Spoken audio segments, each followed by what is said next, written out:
Bienvenue dans Assurance en coulisses, le podcast qui donne la parole aux acteurs du secteur de l'assurance. Moi, c'est Antoine Gandoa, spécialisé dans le reporting Solvabilité 2 et comptable. Dans ce podcast, nous mettrons en lumière les professionnels du secteur de l'assurance en mettant en avant leur métier, parcours, synonymes de réussite ou d'échec. Nous aborderons également les faits d'actualité et les enjeux dans un secteur qui ne cesse d'évoluer au quotidien. Bonne écoute à tous.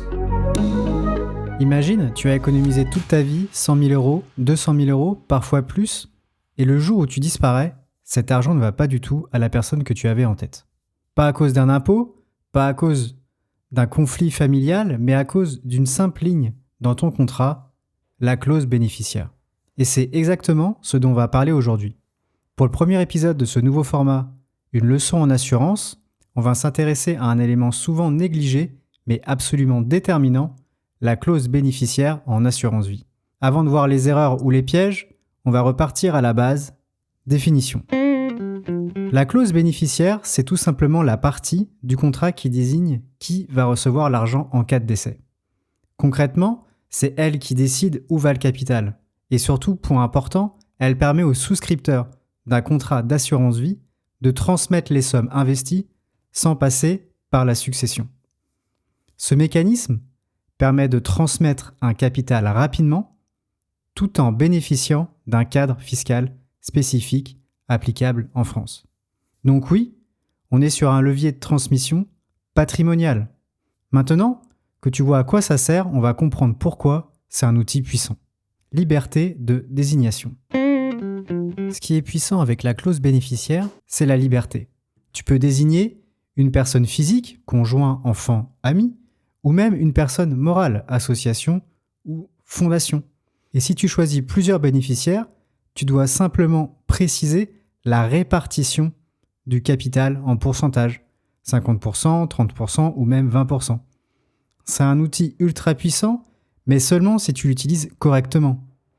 Mais cette liberté, justement, c'est aussi là que commencent les problèmes. La rédaction est le point critique. Là où beaucoup de gens se trompent, c'est dans la rédaction. Tu penses avoir tout prévu, mais ta clause reste quand même floue. Exemple, mes enfants. Oui, mais lesquels ? Nés ou à naître ? En parts égales ? Alors, tu as plusieurs options. Une rédaction libre, très précise, sur mesure, une clause standard qui est proposée par les assureurs, ou même une clause intégrée dans un testament notarié. Mais attention, une clause mal rédigée, c'est aussi un risque de conflit, d'erreur ou mauvaise transmission. C'est clairement un sujet où il faut être précis et à jour. Et même avec une bonne rédaction, il y a un autre point que presque personne n'anticipe. Modification et irrévocabilité. Bonne nouvelle, tu peux modifier ta clause bénéficiaire à tout moment. Mais il y a encore plus piégeux. Seulement tant que le bénéficiaire n'a pas accepté officiellement. Parce que dès qu'il y a acceptation formelle, par acte ou avenant, la clause devient irrévocable. Et là, tu perds la main. Même si ta vie change. Imaginons que tu te remaries, ou alors tu divorces, et que la personne précédente a accepté par acte ou avenant, il n'est plus possible de modifier le contrat et de modifier la clause bénéficiaire. Et si tu te dis, au pire, je ne mets rien, là aussi il y a un piège. Cas particulier et erreur fréquente. Si tu ne désignes personne, le capital revient aux héritiers selon le droit civil. Et là, on perd souvent les avantages fiscaux de l'assurance vie. Et il y a un autre cas auquel on ne pense presque jamais. Que se passe-t-il si ton bénéficiaire décède avant toi ? Si tu n'as rien prévu derrière. Le capital revient à tes héritiers selon les règles classiques de la succession. Et le problème ? Tu perds les avantages fiscaux de l'assurance vie.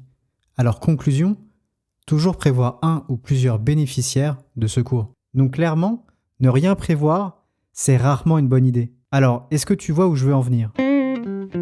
Pour résumer, la clause bénéficiaire en assurance vie, c'est la liberté totale de désignation, un outil très puissant pour transmettre, une fiscalité souvent avantageuse, mais une rédaction ultra importante. La clause bénéficiaire, ce n'est pas un détail, c'est le cœur stratégique de ton contrat d'assurance vie. Et avant de terminer, si cet épisode t'a aidé à mieux comprendre la clause bénéficiaire en assurance vie, pense à t'abonner et à partager autour de toi. D'autres leçons en assurance arrivent et surtout, prends le temps de vérifier ta clause bénéficiaire parce que c'est elle qui fera toute la différence. Alors à très bientôt dans un prochain épisode d'Assurance en coulisses. Un grand merci d'avoir écouté l'épisode, j'espère qu'il t'aura plu.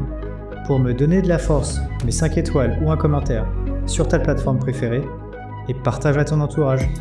Moi je vous dis très bientôt dans un prochain épisode d'Assurance en coulisses.